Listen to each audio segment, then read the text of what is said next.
Dr. Blythe Corbett is the director of the Sense Lab, a translational research program at Vanderbilt focused on better understanding and treating social competence and stress in autistic children, adolescents, and adults.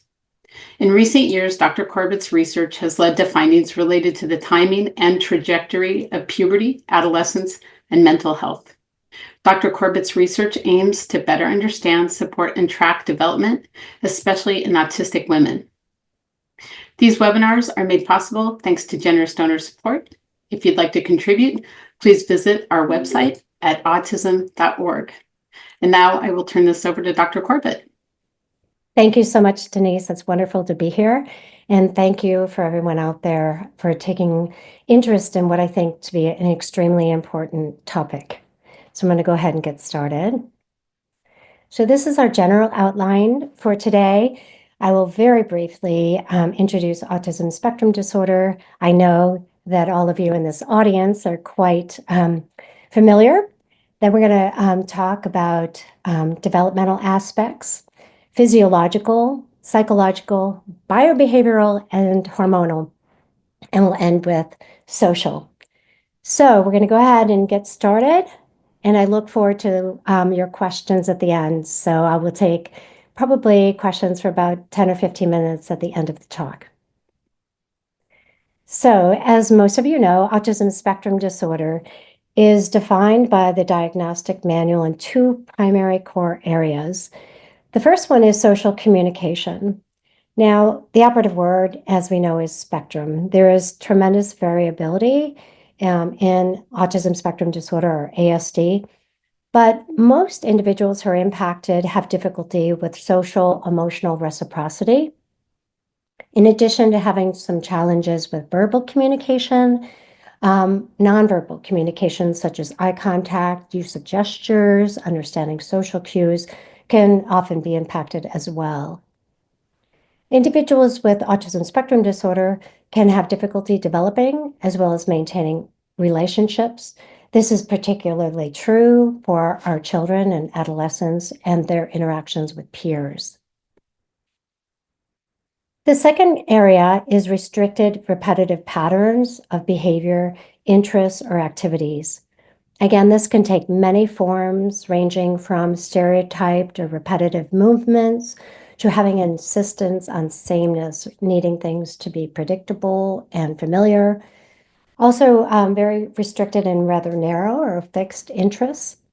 And the other area that has been added in the most recent diagnostic manual, hyper or hypo sensitivity to different forms of sensory stimuli. All right, so to get us started, we're going to really focus right now on developmental aspects. And everything that we go through today are different aspects of research that's going on in my lab since about 2016, 2017. So I'll be presenting a lot of data to support some of the views and the ideas that we'll discuss at the end. So adolescence is a time of significant psychological, social, emotional, and hormonal changes, with greater emphasis on psychosocial development, including, as I mentioned a moment ago, relationships with our peers. It's characterized by change, by transition, in identities as youth experiment and explore who they are, what they like, and how this interacts with their environment or with other people. When we talk about adolescence, it typically is broken up into three stages. The early stage is generally from about 10 to 14, middle from about 15 to 17, and then late adolescence or early adulthood is from roughly 17 to 24 years of age. Puberty, on the other hand, even though it often coincides and goes through adolescence, it specifically refers to biological maturation, contributing to significant changes in morphology and cognition, in physical development, in our emotion regulation capacity, and physiological stress. All of these changes lead to reproductive capacity as well as psychosocial development. In terms of puberty, there's external development. This is what we can see. This is the emergence of secondary sexual characteristics that distinguish the sexes and signals the onset of puberty. There's breast development, which is called dilarchy in females, and in terms of the genitals or gonarchy in males, and then pubic hair development in both sexes. However, there's a whole internal development that is not observable, but this is the endocrine axis orchestrating gonadal steroid production, as well as adrenal and androgen production. So one of the areas that we've become particularly interested in is early onset puberty and the risks that it may signal. So deviations in pubertal timing can enhance the risk for mental health problems. This is long established outside of the autistic population. These risks are particularly notable for females. We're talking anxiety, depression, and suicidality. These mental health conditions have a higher prevalence in adolescents with autism spectrum disorder as well. There's a lot of research that's out there. We'll just touch on a little bit of it, showing that autistic individuals tend to have higher rates of depression as well as anxiety. Now, there's a number of models that are out there trying to better understand timing and tempo effects in terms of puberty. Some of them, for example, the maturational deviance hypothesis states that differences in normal development, in timing and tempo lead to greater psychological distress, as well as behavioral issues. Other theories have emphasized, for example, hormones, suggesting that increases in hormones due to maturational changes in the hypothalamic pituitary adrenal or HPA axis, and the increase in cortisol, or the hypothalamic pituitary gonadal axis, increases in estradiol and testosterone, that these can lead to greater risk for psychopathology. So there you can see, and you'll get access to the slides if you want, but there's other theories that are out there. But the point is, we believe that there are a number of physical, biological, hormonal, and even social factors that put one at greater risk when puberty is either early or late, but with a special emphasis for this talk on earlier pubertal development. So what do we know about puberty and autism spectrum disorder? Well, up until fairly recently, there has been limited research focused on that adolescent transition, even though we know from a lot of work that's out there that autistic individuals show poor adaptation to change, including developmental changes. Some previous studies looking at puberty suggest that maybe there's some improvement in some areas, such as social cognition, being aware of social cues. Yet social withdrawal often intensifies during this period of time, and approximately a third of youth experience significant psychosocial problems. We also know that the onset of menses in autistic females can be accompanied by significant challenges with emotion regulation, as well as heightened sensory experiences. And so for all these reasons, it's important that we better understand puberty specifically in autism spectrum disorder. Now, there's a number of different ways that we can measure puberty. One of the most established ways is Tanner staging. What this is a brief standardized physical exam by trained study physicians. This was developed by Tanner and Marshall back in 1969 and 1970. It consists of 2 different measurements with 5 stages. The first is the GB stage, G for genitals for males, ranging from G1 to G5, and breasts, B1 to B5 for females. And then PH or pubic hair development in both males and females. Importantly, for our studies, we do use Tanner staging, but we use visual inspection only. This is to be consistent with the original Tanner staging and also to maximize participation in the research study. There are other ways, though, to measure puberty. This includes parent report of pubertal development as well as self-report. So one very widely used measure is called the Pubertal Development Scale by Peterson. This allows a parent to report on growth, skin changes, pubic hair, breast and voice changes, and this is for both females and males. This also ascertains menses status in females. There's also self-report measures, for example, the gender-specific self-assessment questionnaire, and this too is based on Tanner stages, but there are medical illustrations that also have text, and the individual identifies based on 5 pictures where they believe that their development is based again on either breast or genital development and pubic hair. Based on these pictures, they just simply circle the picture they think most closely matches their current developmental stage. So when we first started this work in terms of pubertal development, we wanted to see the extent to which some of these questionnaires and more precisely mapped on to the gold standard, the Tanner staging. And so in this initial study, we had 200 participants. 78 were typically developing, or TD. 122 had autism spectrum disorder, and they ranged between 10 to 13 in the first year of our longitudinal study. We specifically looked at this concordance between the self and the parent report and the physical exam. And what we found was the self-report, the concordance was only slight to fair. So individuals who self-identify their different stages often did not quite map on to the physician-rated pubertal development exam. Parents did a little bit better, slight to moderate concordance, and the ASD group was somewhat lower concordance than the typically developing parents.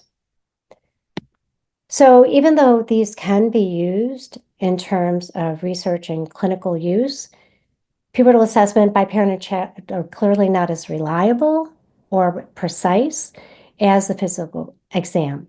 And so we continue to utilize the Tanner staging for all of our studies, our longitudinal studies, because we do need to have a more precise timing for the kind of research that we do. The other thing, though, that I will highlight is we still continue to collect parent and self-report because we still want to know what is the perceived development based on both parent and child for comparison to the physical exam. So we took these measures and this was our initial study during year 1 of our longitudinal study, and we wanted to look specifically at pubertal timing during early adolescence. So these were children between 10 to 13 years of age. You can see our sample. We had 239 youth, and physical exam based on pubertal staging, the GB and the pubic hair stage was conducted on nearly the entire sample. Excuse me. I'm hoping you all can see this. But what we're looking at is diagnosis was modeled separately based on sex. In the upper row, these are males. In the lower row, these are females. We'll just focus on the males first of all.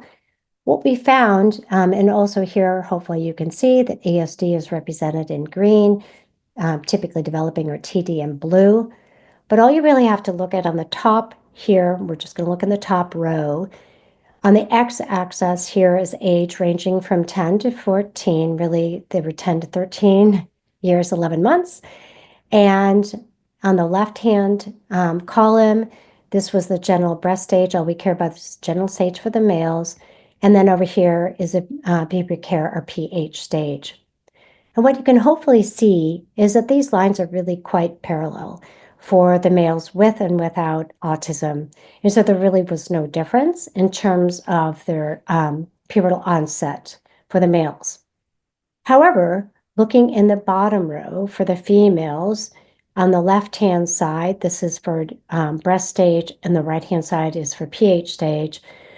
Hopefully you can see here that there was a significant difference for breast development for our females, our autistic females, showing significantly earlier development based on breast stage for our autistic youth.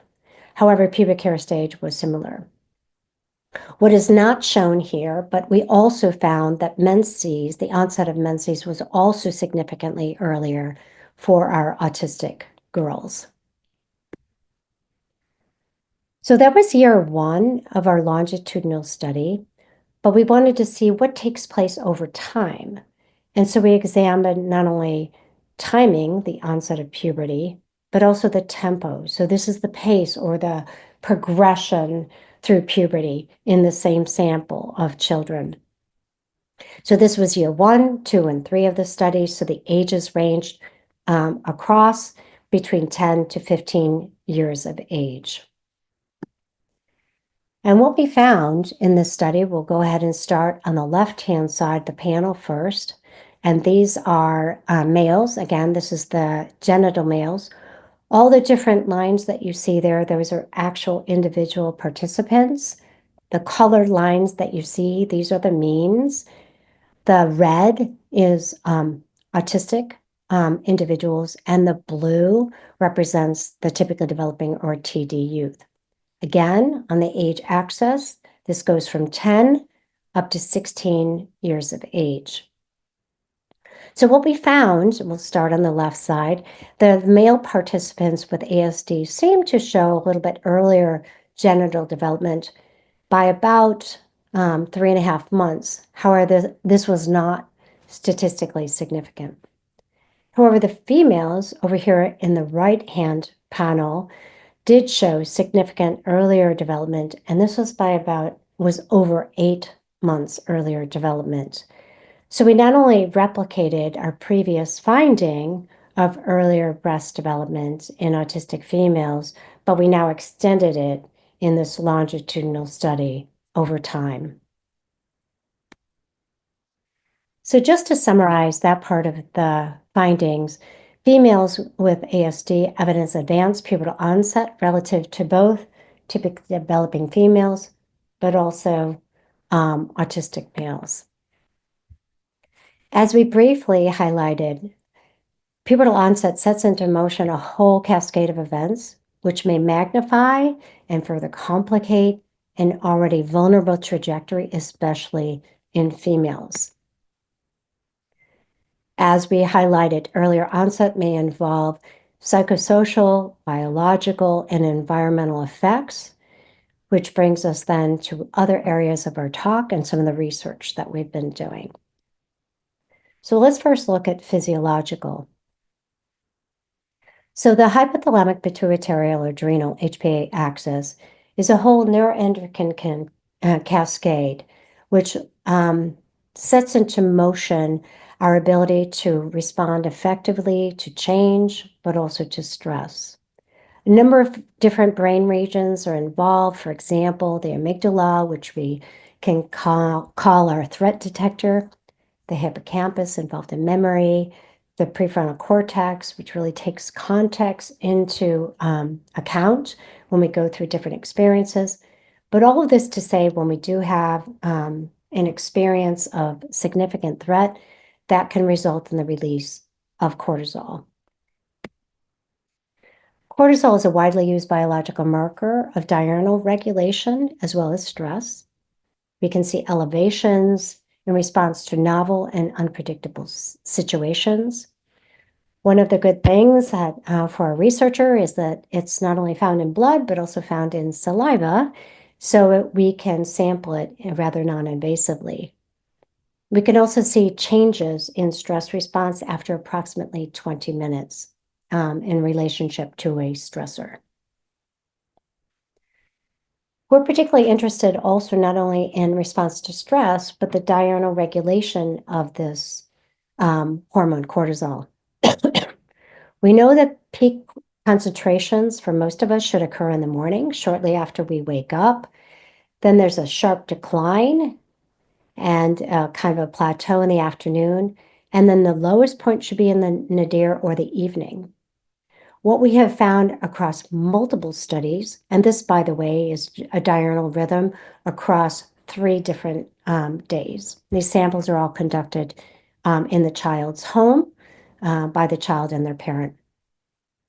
So again, we've shown that autistic children consistently show a lot of variability in cortisol across the day. But another consistent finding that we've had is elevated evening cortisol in autistic individuals. This is compared to typically developing peers. They also have what we would call more of a blunted slope. So it's not, the highs aren't quite as high. And as mentioned, the evening cortisol doesn't go down as low in the evening. It remains relatively high.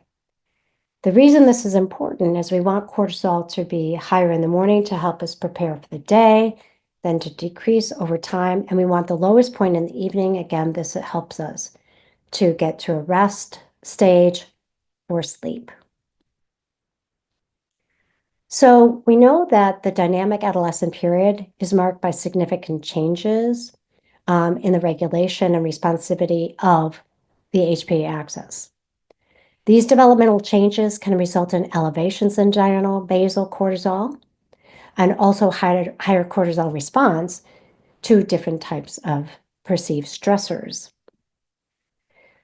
So we wanted to take a look at the developmental trajectory of cortisol in our sample in this longitudinal study in both autistic as well as neurotypical youth.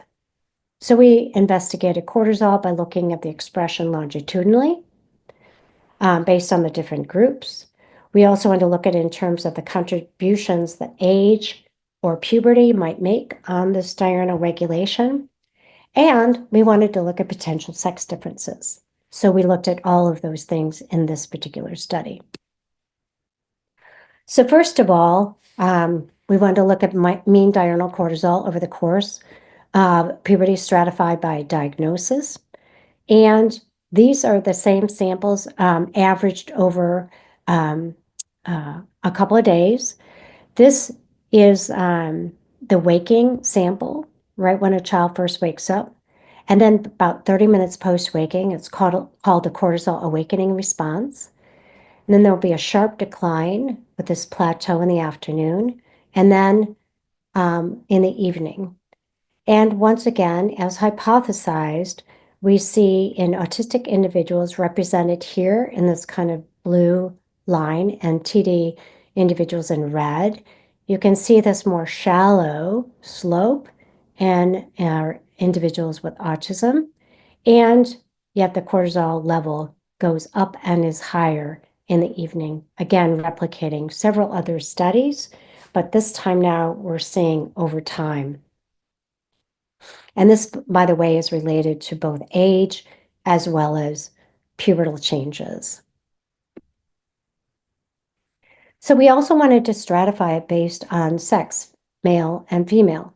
And what we found is that sex-based changes did emerge, such that females in both groups had higher cortisol, shown here in the blue, these are our females, and higher evening cortisol than the males. Again, this is both in both groups.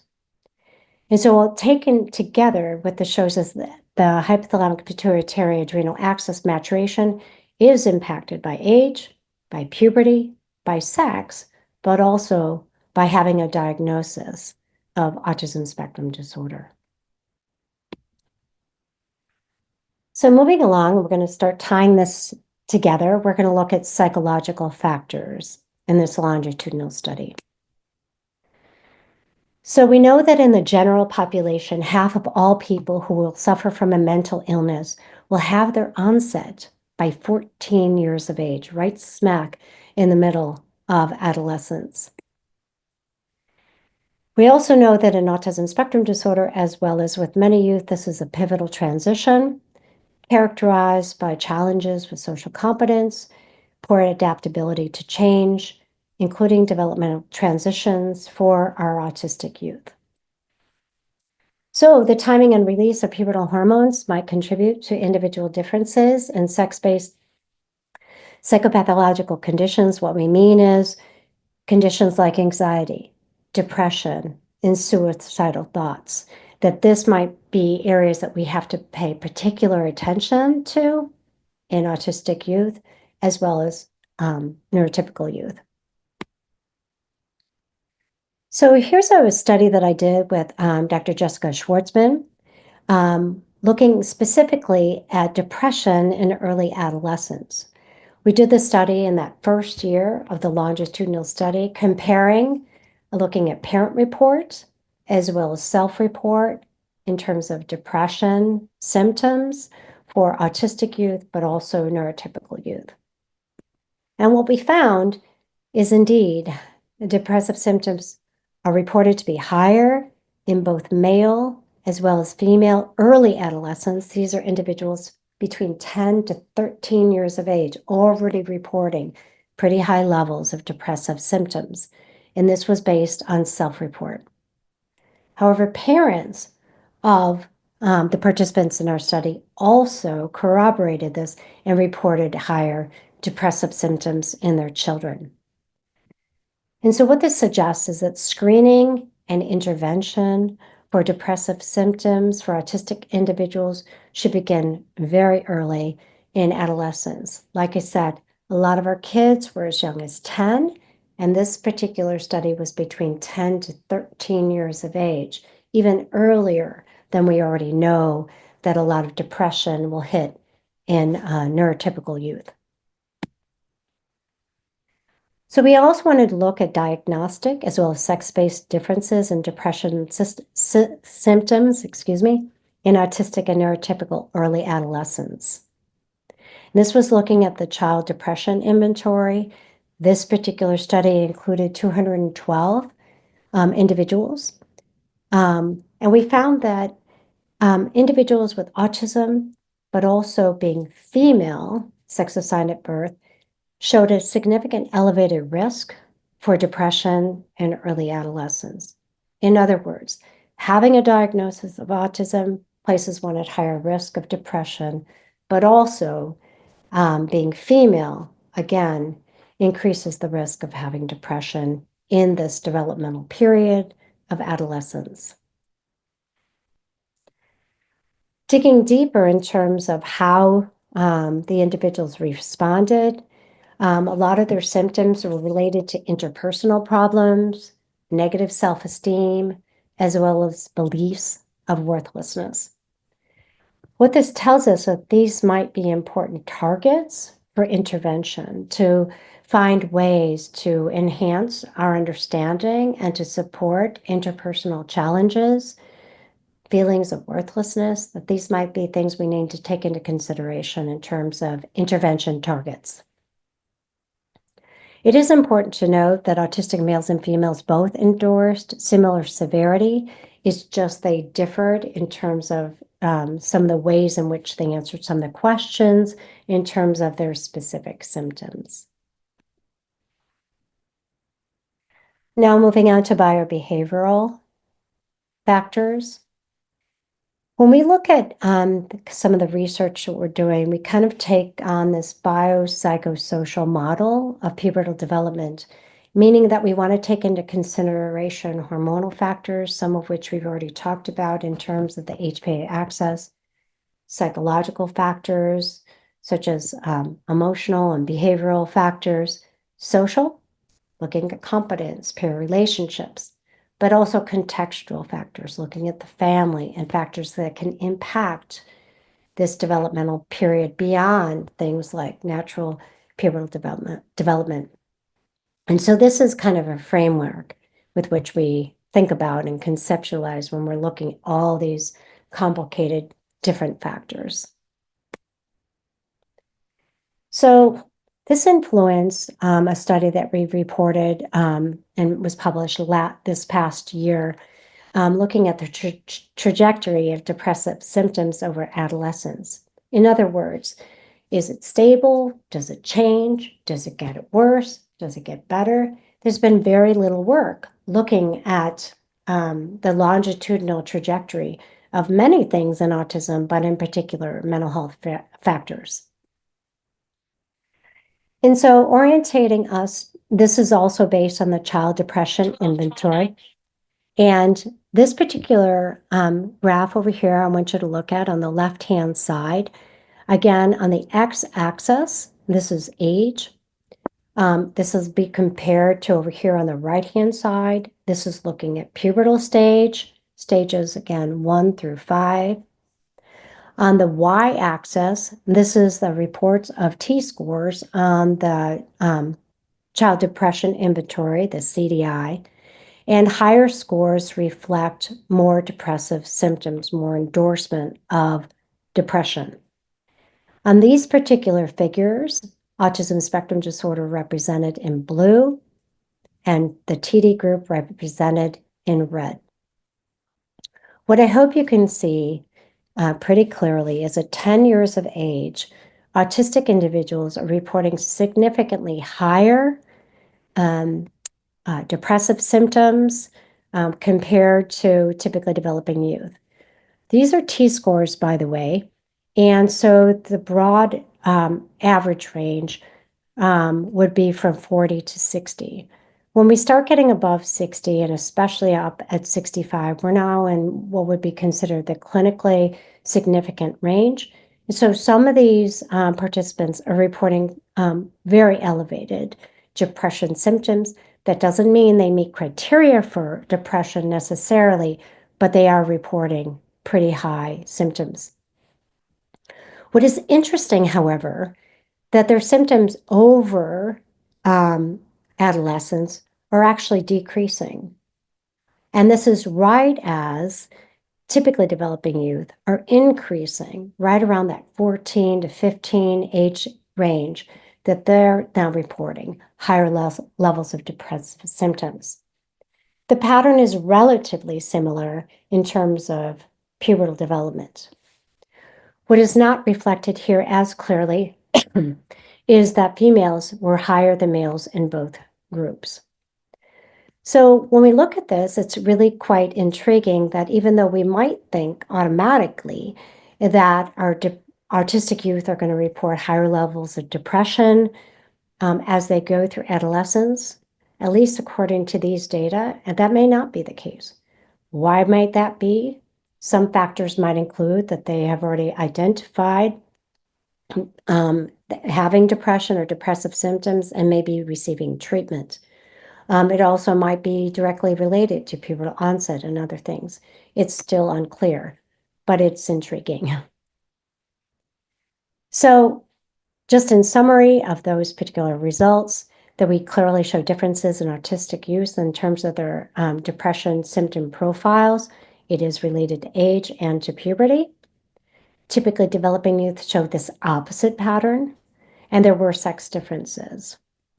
So some of the findings might suggest that there is this period of sort of quiescence wherein depressive symptoms that may be influenced by some of these biopsychosocial factors that I introduced a few moments ago. Could be hormones, could be puberty, it could be social factors. It's unclear, but if this particular finding is replicated, it's definitely something that we need to pay attention to. Now moving on to hormonal. Testosterone and ASD has been something that has been looked at for many years. Some of this work was initially proposed by Simon Baron-Cohen and others, tied into the etiology of autism, that even though it's uncertain, there has been a suggestion that possibly imbalances in hormones such as testosterone may modulate the autism phenotype. Differences in both fetal as well as postnatal testosterone have been reported, but there is limited research in terms of testosterone during the adolescent period. And so a study that we published a couple years ago, led by Dr. Rachel Muscatello from our team, looked specifically at salivary testosterone in males and females with and without autism spectrum disorder. In this study, we took into consideration development, age and puberty, sex, males and females, as well as diagnosis, autism versus typical development. In this study, we specifically looked at morning salivary testosterone in levels of youth This is in the first year of the longitudinal study, so between 10 to 13 years of age. Again, here's our sample, 140 with ASD, 104 typically developing.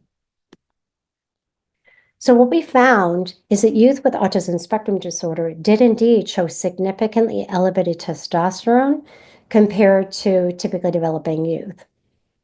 There was, in fact, an age by sex interaction that emerged with distinct developmental slopes for both females and males that were different, which would be expected.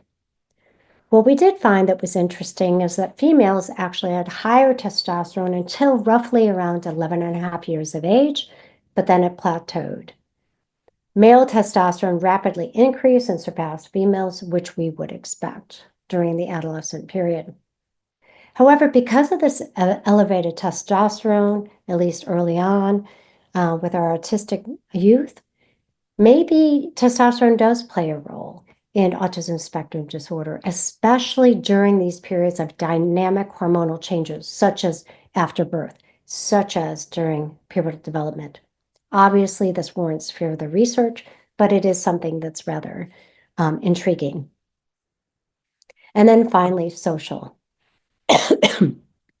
So, as we know, during adolescence is a period of significant change in identities, change in exploring who we are, what we like, how this interacts with our environment, how we interact with other people. Gender identity is part of that, and it pertains to a person's innate sense of gender, which may or may not align with their sex assigned at birth. Gender diversity is a broad term. It's referring to an individual's experience of their gender as being different in some ways than their sex assigned at birth. Recent research suggests there's this higher prevalence of gender diversity in individuals diagnosed with autism spectrum disorder or having autistic traits compared to non-autistic peers. I should point out this is not a phenomenon strictly in the United States, but this has been identified and researched around the world.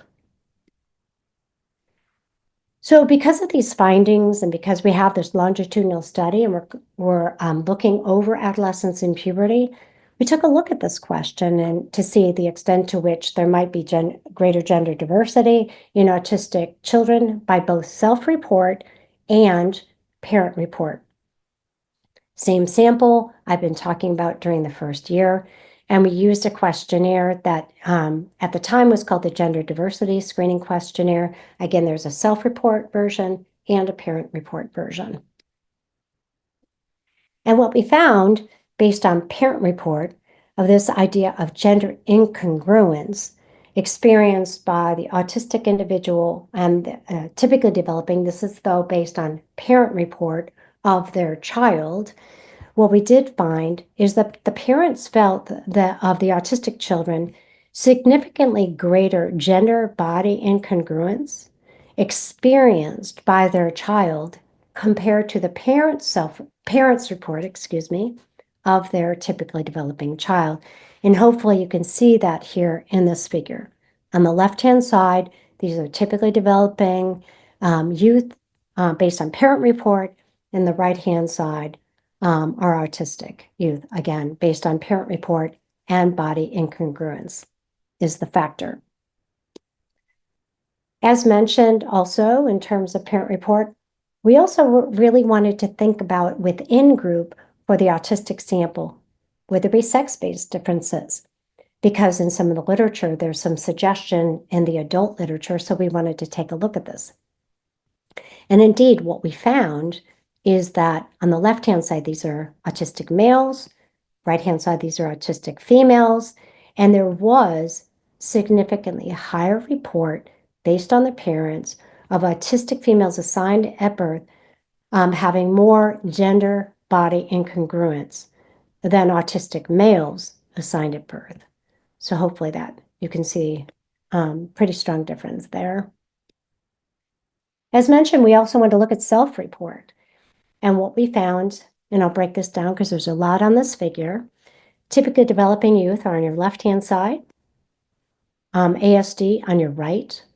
Gender diversity is sort of this dot pattern, and gender non-binary diversity is this sort of chapter plaid pattern on the right. And so just doing a straight comparison, you can see that for both gender diversity as well as non-binary diversity, you can see in our autistic youth compared to our typically developing youth, significantly more reports of these factors. I should define the terms. When we say gender diversity, binary gender diversity, we mean less identification with their assigned sex at birth and more with the other sex.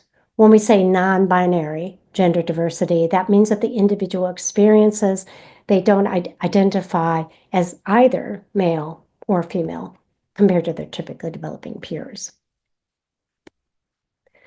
So that was the sample in the first year, but we wanted to ask a really important question that seldom is asked, which is it stable? Is it fluid? Are there changes over time based on parent and self-report? And so that's what this study was. We wanted to look at the impact of diagnosis, look at sex, assigned at birth, and developmental factors of age and puberty based on both parent report and self-report. What did we find?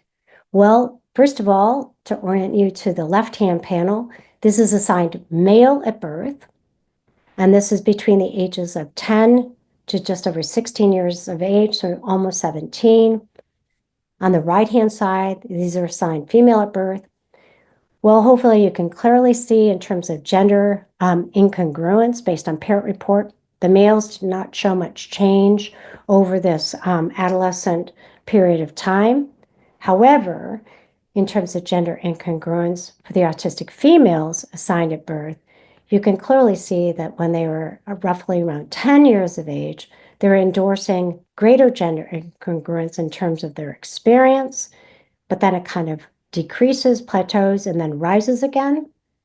The typically developing females are showing the actual opposite pattern, again, reporting lower body incongruence, but then increasing roughly around 13, 14 years of age, and then it seems to kind of be tapering off again. What happens when we look in terms of self-report? The patterns are relatively similar. Again, we show that the males are pretty stable over time. However, there's a lot more kind of fluidity in terms of the females. So we did find a significant assigned sex at birth, age, and difference based on sex. So the females clearly showing this very different pattern and fluidity kind of over time. The males, however, were largely stable. So to summarize these findings, we did find significant diagnostic, developmental, and sex-based differences in terms of assigned female at birth, in terms of greater gender diversity, and it does seem to evolve and change over time. It doesn't seem to be entirely stable, and that's an important point. Gender identity formation is nuanced. It may be influenced by pubertal progression, maybe hormone factors, psychosocial factors. There's still a lot for us to understand.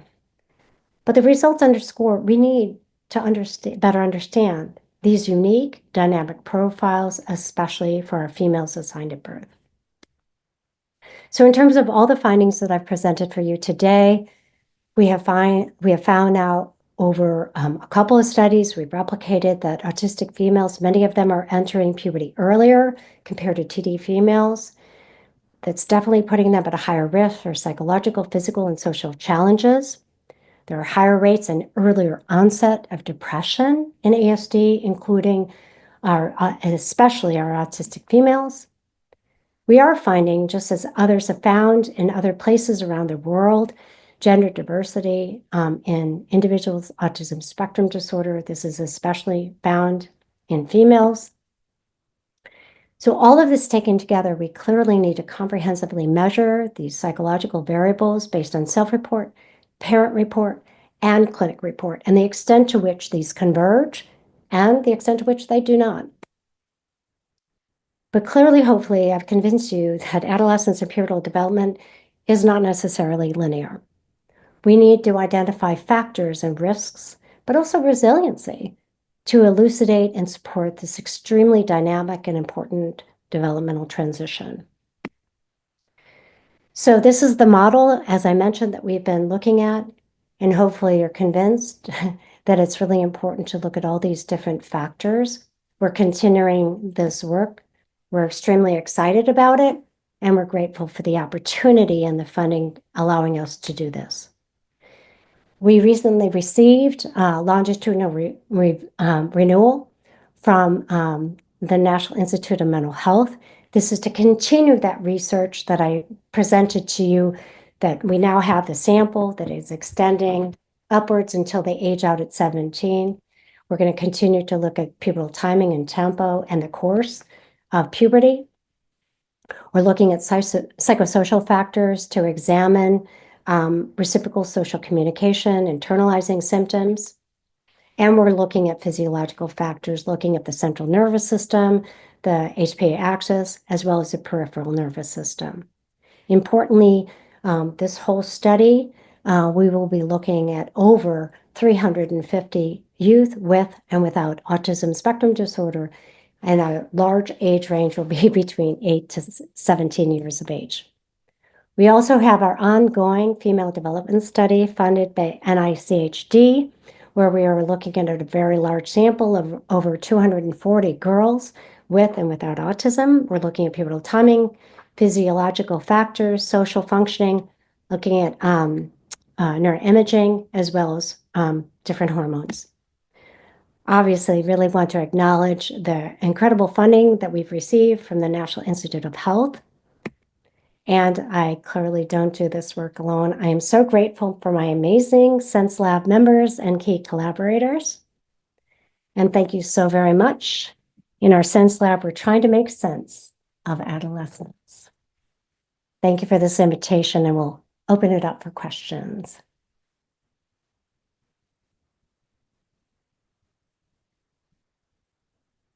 I'm going to go ahead and stop sharing. I think that'll be okay. Is that true, or do you want me to keep the Actually, if you could keep your opening slide or a contact slide open, that'd be great. That's great. Okay, cool. And so I'm just looking for the Q&A. Somehow it's blocked. Do you want to go ahead and I see the chat, but I don't see the Q&A. Do you want to go ahead and read me some of the questions, Denise? I'd be happy to. Thank you.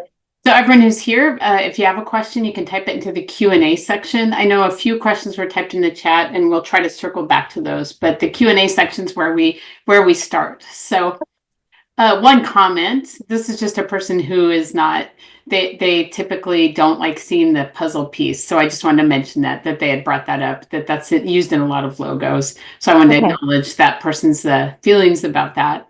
The next thing was a question. This person saying their child, I think a boy, is experiencing night emission, and cognitively he doesn't quite understand what's happening. Mostly they feel like it might be a sensory issue. Have you experienced any of this in your reporting, or have you heard this from other parents, and does that relate to that testosterone issue possibly? Yeah, so it's a really important question. I wish I had an answer. I do not, but it's something that we hope to, look at. There's many different questions and research areas that I am not reporting on because we haven't yet looked at the data, but it's definitely important, and we encourage any of the participants or parents that are part of this conversation to continue to inquire with your pediatrician and other healthcare providers about anything that you might think be related to physical functioning and or sensory factors. So right. So talking to your physician about it and trying to get more information. Yeah. Yep. It may be perfectly normal, but it's a good thing to go ahead and bring up. Yeah. This question is there a similar gender discrepancy in diurnal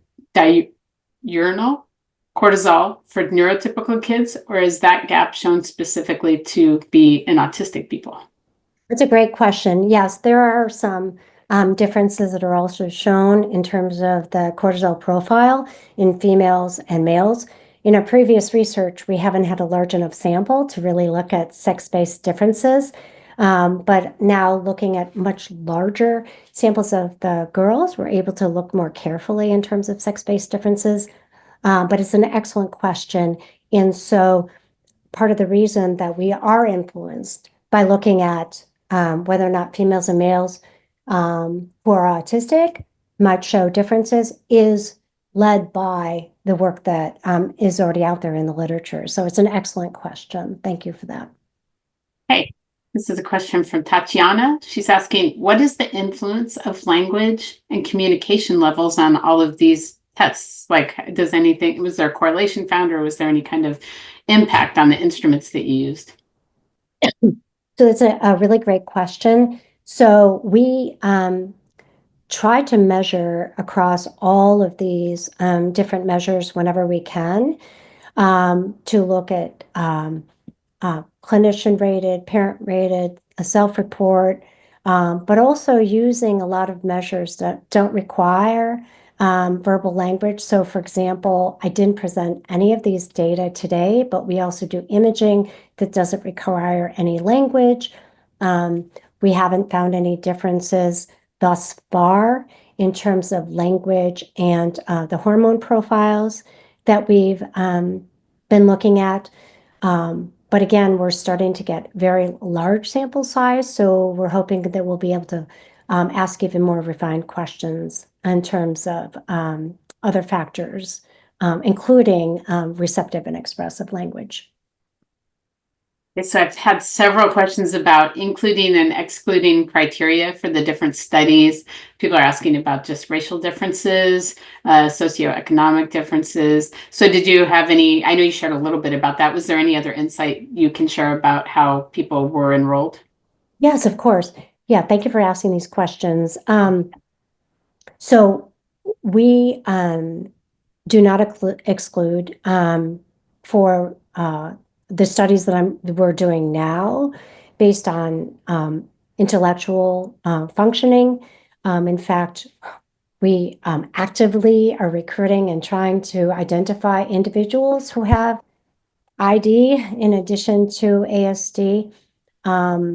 We also do not exclude based on any factors, based on race. In fact, many medical conditions that oftentimes individuals are excluded, such as epilepsy, so we include them. One of the only things that we exclude is if somebody is taking a medication that might impact their pubertal progression or the HPA axis that might affect the levels of some of the hormones that are vital to the research that we're asking. We actively recruit for race and ethnicity, although our samples are not fully representative, but we continue to try to, again, make them more representative by working with community groups to enhance our recruitment. So this, and for socioeconomic status too. Forgot to mention that. Yeah. So this is a question about resources, and you may or may not know. This person's asking about resources to have conversations about puberty and adolescence with our teens who are on the spectrum. So glad you asked. I almost put it in the talk, but I can send these to you, but you can also Google it. The Vanderbilt Kennedy Center, of which we're affiliated, and I'm an investigator, put out beautiful toolkits for pubertal development and autism. And they are there's some for the parent and some for youth, but they are all downloadable. You can find them on the Vanderbilt Kennedy Center website. And there's other toolkits there as well to talk about, puberty, talk about menses, different things. So I'm so glad you asked the question. Like I said, I almost embedded it in the talk. And now you're, I will next time. That's great. Yeah. So people can look that up, and I'll try to find those links too. If for some reason you can't track it, I can always send you the links, Denise. Got it. And I will put them on the playback page when that's up later today so people can find it. Thank you for that. Yeah. This is a question about interactions with medication. If you've seen studies about kids who are on long-term medications as when they're younger, possibly for seizures or different co-occurring conditions. And have you seen anything that indicates that that impacts puberty, or is this outside of like the work that you've done? I would say that it's kind of outside the work that we're doing. I'm also a PhD, not an MD, so I hesitate to talk about medications. We have members of the team that are specifically looking at medications and physical well-being, but I feel like I probably should not address the question, but it's Right. a good. Right? Okay, so that's one that they should speak about with their physician or look for other webinars on autism.org. We do have some webinars where we talk about psychopharmacology, so that would be a great resource. So yeah, so that the one you have coming up on psychopharmacology, I think this would be a great question for that one. Yeah, we have that coming up in a few weeks with Dr. Bob Hendren. So if anyone's available in a few weeks in February to see Dr. Hendren, he'll be talking about about issues related to that. I don't know if he did answer that exact question, but he may have some insight that would be helpful. This is a question about gender dysphoria related to these different testosterone levels. Is there research that's tackling that you're aware of, where they're talking about gender dysphoria and some of these hormones, or is that outside of anything that you've discussed in your lab? Yeah, so that's a future direction that we plan to do when we have this large enough sample and collecting the salivary samples. Um, pardon me, I would imagine that there are probably groups that are also looking at it as well. We haven't had the opportunity to do it yet, but now we're getting the sample sizes large enough that we feel that we can appropriately answer look at that question. But it's an important one. So the next question, actually, I'm getting some questions about the quiz. I just want to let people know the quiz is available after the webinar. So if you're trying to take it now and you're having trouble, it may be just that it's not quite up and ready yet. We usually make it available once the webinar ends. Here's a question just about reporting from nonverbal people in your studies. And you may have addressed this, and I'm sorry if I missed it. Were they included in the studies? Were there nonverbal participants? And if so, how did you gauge sort of their feelings about depression and that sort of thing? What instrument, or how do you measure that? Yeah. So in full disclosure, when we have somebody who's nonverbal, if they can read, they can complete some of the forms. But if they are unable to read and they're nonverbal, they would not be given those particular instruments. Because we have had some individuals, so they might not be verbal, but they do read, and so they can complete some of those forms. So I hope that makes sense. So, and also, like I said, some of the objective measures that we use, verbal capacity doesn't matter. So like the imaging stuff we do, looking at hormones, physical development, things like that. We can still look at parent report, but we wouldn't be able to look at the self-report for those individuals. Love it. So this person just wanted to thank you. It says, thank you, Dr. Corbett, for your impactful work on puberty in autistic youth. Given the disparities in care access in minority groups, I really appreciate your suggestions on strategies to bridge the gaps for resources for transition and support at this critical developmental stage. So that's a nice call out for the work that you're doing. This person's asking, can you go back one slide? They want to see your contact information. Thank you. Okay. And there's that. This is a question just about geographical area. Was the study limited to your geographical area just by nature, or was it everywhere? So thank you so much for asking that question. So while we are in Tennessee, we do recruit from the surrounding states. So we have families that are coming from Georgia, from Alabama, from Kentucky. And so we cover approximately about a 300-mile radius. That answers or leads into this final question. So you just answered what region you're in. So how would somebody get involved in studies when you do have openings? Oh, we definitely have openings, especially for the studies we're doing now in terms of longitudinal studies. I would just say just reach out to me or the lab. I welcome your interest, and we can tell you all that's involved in the studies. But we're very excited about the work that we do. And it's a privilege to be able to follow these youth through this really important developmental window. And we're grateful to NIH for this amazing funding. Well, Dr. Corbett, thank you. And we'd love to have you back and do another webinar on this really important topic at a future date. I would love to come back. So thank you so much for the invitation. I wish you all a wonderful rest of your day. All right. Take care.